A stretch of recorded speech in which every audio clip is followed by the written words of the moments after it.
Thank you. Thanks. So it's a pleasure being here. So two personal stories. Abe, where's Abe? So originally, I studied law because my mother made me. So maybe the answer to who wants to be a lawyer is not the people, but their moms. And two, where's John?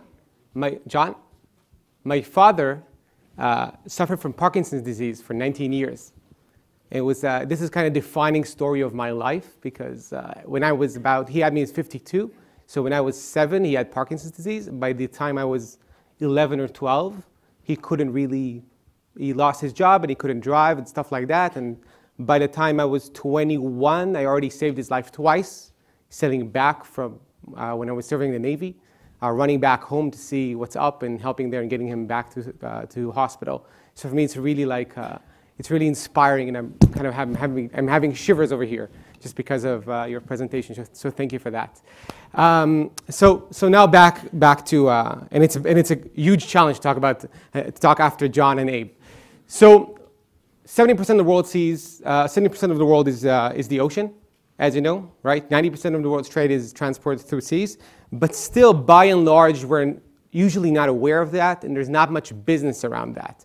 And what we've been after for the last 7 years or so is persistently and consistently building the best technology in the marine world. Now, a word about maybe entrepreneurial DNA, which is either very brave or very stupid, and history will probably judge. You said that entrepreneurs might be a profession or a job.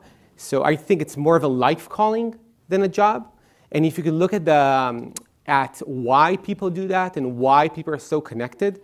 So my personal story is I served for 7 years in the Israeli Navy, July 14th, 2006, 8:42 p.m. The vessel I was serving on board as a naval officer called Ines Khanit was hit by a Hezbollah missile 10 miles off the coast of Lebanon. 4 of my colleagues lost their lives, 12 wounded. We wound up getting towed back to shore. So my connection with shipping, with the seas, is a bit deeper than just liking ships or liking technology. And maybe that's the key. So everybody's talking about data. Whoever here has heard of a company named Planet? Really? Wow, a lot of them. Okay, so in the US, everybody's heard of Planet. Planet launched about 160 or 200 satellites, microsatellites, imaging the Earth every day for the first time ever. That's what they called Mission 1. Since 2011, we now have streaming data on about 200,000 ocean-going vessels every minute. It's also now, since 2018, it's also real time. So it takes like 5 seconds to know where a vessel is right now. There's a company called ICEYE that's launching next year small radar satellites, a constellation of 20 satellites imaging the Earth every hour. That has never been happening. There's companies called Kleos and Hawkeye 360 launching RF satellites to record vessels' transmissions, involuntary transmissions, their radars, their comms. So we live in a world of streaming information. And that data is great, right? But to quote John, it's not just about the data, because data isn't really impactful. Because when we work with customers, we're like, wow, there's cool data. And they're like, yeah, but what can I do with it? I already have a day job. If you walk into Lloyd's of London, which hopefully if I live by Thursday I'll do, and tell them, guys, you're underwriters. We have this amount of amazing data for you. They're like, yeah, but we don't need data. We're doing underwriting. So how do you bridge that gap? And people talk today about data platforms. So it's not only about the data, it's how can you consume it? You can API it. You can consume it over the web.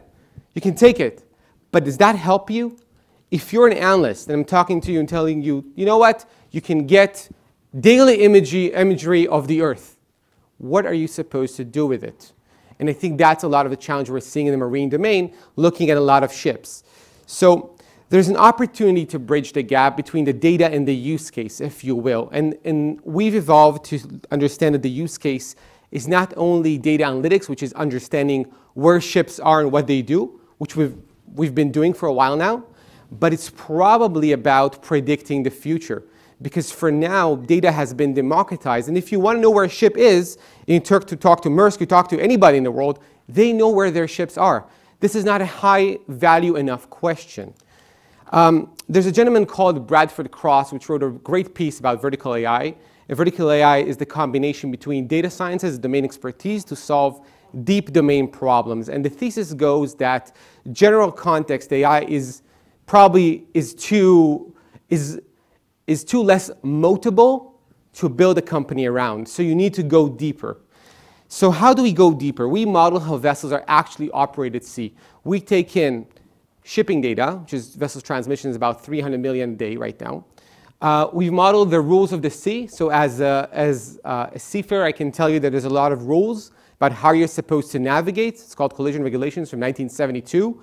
And these are very hard to understand because it takes like years of sailing, and they're even harder to model. So we take nautical charts, rules of the sea, location, day, night. 55% of the grounding events in Norway happen between 1 and 6 a.m. So it's not about where do you sail. It's a bit more nuanced than that. Weather data. This picture is of the vessel called the El Faro. How many of you have heard of the El Faro? Yes, Elliot, you work for us. That is not a good question. That is not. Have you heard of the El Faro before you been working for us? No. Okay. So the El Faro is a story. Did you really raise your hand? It's a story from 2015 where a vessel capsized and was a total loss in the middle of the sea between the US and the Caribbean, and they were navigating according to wrong weather information, so we're driving straight towards the eye of the storm. So that's that weather information. We sample that every 15 minutes globally. Port complexity, if any one of you has ever a lot of you have been in China and have looked at the port, so you would see in China there are a lot of interesting phenomena you would not see in other places. You would see vessels which are bulk carriers, which would carry wheat, but somebody would put 10 containers on board because they can. That makes that environment much more complex. But what can we do with it? Like, how can this help us at the end of the day make more money and build a sustainable business and big company? So you could unravel hidden relationships. Offshore companies, have anybody heard of them? Sure, right? Flags of convenience, have everybody heard of it? So flags of convenience is the ability to flag your vessel, which is a must, in Malta, Liberia, Panama, Marshall Islands, and so on and so forth. But 75% of the world's vessels are registered under offshore companies or flags of convenience. That means that nobody really knows who's the real owner. What we do, we use unsupervised learning and graph theory to connect between seemingly unconnected vessels that share the same trading patterns. So that means if you actually look at companies like Maersk, it's not really one company, it's probably 50 or 100 companies in terms of their tax structure. But you could understand how vessels are operated by looking at how fast they sail, how long they stay at ports. For instance, Maersk are one of the most efficient fleets in the world. They spend about 23% of their times at ports. If you look at the Hezbollah operated fleet, it's about 60% of their times at ports because they don't care about making money.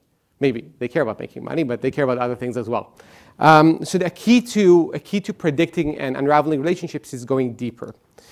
Predicting marine accidents. So have anybody of you heard about the Sanchi and the Sea of Crystal? Okay, Sanchi and Sea of Crystal was covered in the EFT. It's a big thing. 3 months ago, 2 vessels collided and sank off Vietnam in the South China Sea. Both lost, 32 people lost their lives. There's a 1.5 million barrels of oil spill in the ocean.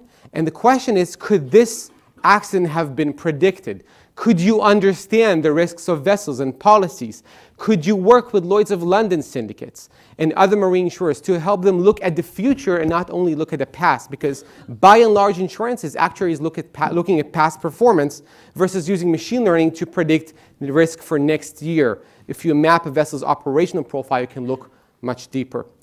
And predicting supply chains. So what's called the butterfly effect. Would a storm in Sri Lanka affect your shipment of your closet in the Netherlands? Today, this is just too complex to measure and too complex to model. So coming back, or maybe harkening back to the beginning of the conversation, I would say entrepreneurship is probably a life calling versus a job.